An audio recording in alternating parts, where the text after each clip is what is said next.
Hello friend, भगवान कृष्ण की कथा का दूसरा अध्याय। श्री पराशर जी बोले, जो ब्रह्मा विष्णु और शंकर रूप से जगत की उत्पत्ति, स्थिर और संहार के कारण हैं तथा अपने भक्तों को संसार सागर से तारने वाले हैं, उन विकार रहित शुद्ध अविनाशी परमात्मा सर्वदा एक रस सर्व विजयी भगवान वासुदेव विष्णु को नमस्कार है, जो एक होकर भी नाना रूप वाले हैं, सूक्ष्म हैं, अव्यक्त एवं व्यक्त रूप तथा मुक्ति के कारण हैं। उन श्री विष्णु भगवान को नमस्कार है, जो विष्णु प्रभु विश्व की उत्पत्ति, स्थिति और संहार के मूल कारण हैं। उन परमात्मा विष्णु भगवान को नमस्कार है, जो विश्व के अधिष्ठान हैं, अति सूक्ष्म से सूक्ष्म हैं, सर्व प्राणियों में स्थित पुरुषोत्तम और अविनाशी हैं, जो परमार्थ अति निर्मल ज्ञान स्वरूप हैं, किंतु अज्ञान बस नाना पदार्थ रूप से प्रतीत होते हैं, तथा जो जगत की उत्पत्ति और स्थिति में समर्थ एवं उसका संहार करने वाले हैं। उन जगदीश्वर अजन्मा अक्षय और अवय भगवान विष्णु को प्रणाम करके तुम्हें वह सारा प्रसंग सुनाता हूँ, जो दक्ष आदि मुनि श्रेष्ठों के पूछने पर पितामह भगवान ब्रह्मा जी ने उनसे कहा था। वह प्रसंग दक्ष आदि मुनियों ने नर्मदा तट पर राजा पुरकुत्स को सुनाया, तथा पुरकुत्स ने सारस्वत से और सारस्वत ने मुझसे कहा था, जो पर से भी पर श्रेष्ठ अंतरात्मा में स्थित परमात्मा रूप वर्ण नाम और विशेषण आदि से रहित है, जिसमें जन्म बुद्धि परिणाम क्षय और नाश इन 6 विकारों को सर्वथा अभाव है, जिसको सर्वदा केवल है इतना ही कहा जा सकता है, जिनके लिए यह प्रसिद्ध है कि वे सर्वत्र हैं और उनमें समस्त विश्व बसा हुआ है। इसलिए ही विद्वान जिसको वासुदेव कहते हैं, वही नित्य अजन्मा अक्षय अव्यय एक रस और हे गुणों के अभाव के कारण निर्मल परब्रह्म है। वही इन सब व्यक्त और अव्यक्त जगत के रूप से तथा इनके साक्षी पुरुष और महाकारण काल के रूप में पुरुष है। अव्यक्त और व्यक्त उनके अन्य रूप हैं तथा काल उनका परम रूप है। इस प्रकार जो प्रधान पुरुष व्यक्त और काल इन चारों से परे हैं तथा जिसे पंडित जन ही देख पाते हैं, वही भगवान विष्णु का परम पद है। प्रधान पुरुष व्यक्त और काल ये रूप पृथक पृथक संसार की उत्पत्ति पालन और संहार के प्रकाश तथा उत्पादन में कारण हैं। भगवान विष्णु जो व्यक्त अव्यक्त पुरुष और काल रूप में स्थित होते हैं, उसे उनकी बालवत क्रीड़ा ही समझो। उनमें से अव्यक्त कारण को, जो नित्य है, श्रेष्ठ मुनिजन प्रधान तथा सूक्ष्म प्रकृति कहते हैं। वह क्षय रहित है, उसका कोई अन्य आधार भी नहीं है तथा अजर निश्चल शब्द परमार्थ शून्य और उपाधि रहित हैं। वह त्रिगुण रूप और जगत का कारण है तथा स्वयं नदानी एवं उत्पत्ति और लय से रहित हैं। वह संपूर्ण प्रपंच प्रलय काल से लेकर सृष्टि के आदि तक उसी से व्याप्त था। हे विद्वान, श्रुति के मर्म को जानने वाले श्रुति परायण ब्रह्मवेत्ता महात्मा गण इसी अर्थ को लक्ष्य करके प्रधान के प्रतिपादन इस श्लोक को कहा करते हैं। नाहो न रात्रिर्नभो न भूमि नार्षित मोज योति भूतः नान्यत।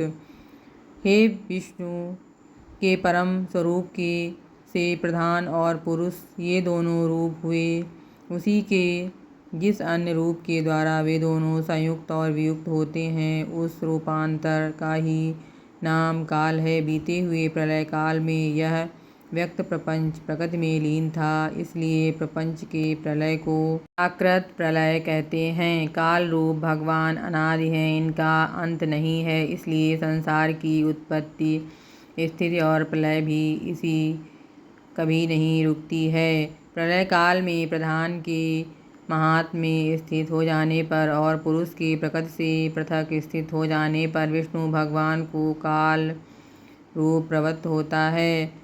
उन परम ब्रह्म परमात्मा विश्व रूप सर्वव्यापी भवभूतेश्वर से विकारी प्रधान और अविकारी पुरुष में प्रविष्ट होकर उनको क्षोभित किया, जिस पर क्रियाशील न होने पर भी गंध अपनी स्थितिमान मात्र से ही मन को मोहित करती है, उसी प्रकार परमेश्वर अपनी स्थितिमान से ही प्रधान और पुरुष को प्रेरित करते हैं। हे ब्राह्मण, वह पुरुषोत्तम ही इनको क्षोभित करने वाले हैं और वे ही क्षुब्ध होते हैं तथा संकोच और विकास युक्त प्रधान रूप से भी वे ही स्थित हैं।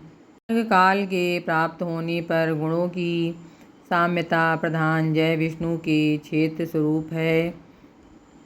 हे महामुनि, वह त्रिगुणात्मक होने से भूत और इंद्रियां आदि का कारण है और प्रधान से जैसे महात्म व्याप्त होता है वैसे ही महत्व से वह व्याप्त है। भूतादि नामक कामस अहंकार से विकृत होकर शब्द तन्मात्र और उसके शब्द गुण वाले आकाश की रचना की। उस भूतादि तामस अहंकार ने शब्द तन्मात्रा रूप आकाश को व्याप्त किया, फिर आकाश ने विकृत होकर स्पर्श तन्मात्रा को रचा।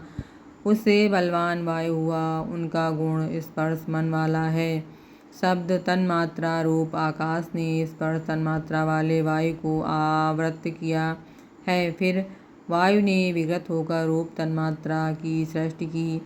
वायु से तेज उत्पन्न हुआ, उनका गुण रूप कहा जाता है। स्पर्श तन्मात्रा रूप वायु ने रूप तन्मात्रा वाले तेज को आवृत किया, फिर तेज ने भी विकृत होकर रस तन्मात्रा की रचना की। उससे रस गुण वाला जल हुआ, रस तन्मात्रा वाले जल को रूप तन्मात्रा तेज से आवृत किया। जल विकार को प्राप्त होकर गंध तन्मात्रा तेज ने आवृत की।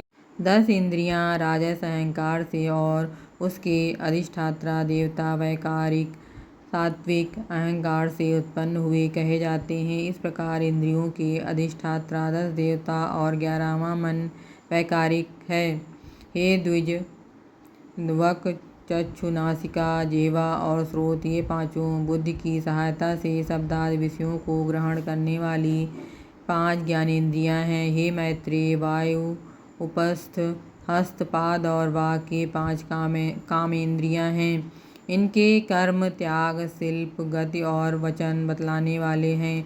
आकाश वायु तेज जल और पृथ्वी, ये पांचों भूत उत्तरोत्तर शब्द स्पर्श आदि 5 गुणों से युक्त हैं। ये पांचों भूत शांत घोर और मूढ़ हैं, अतः ये विशेष कहलाते हैं।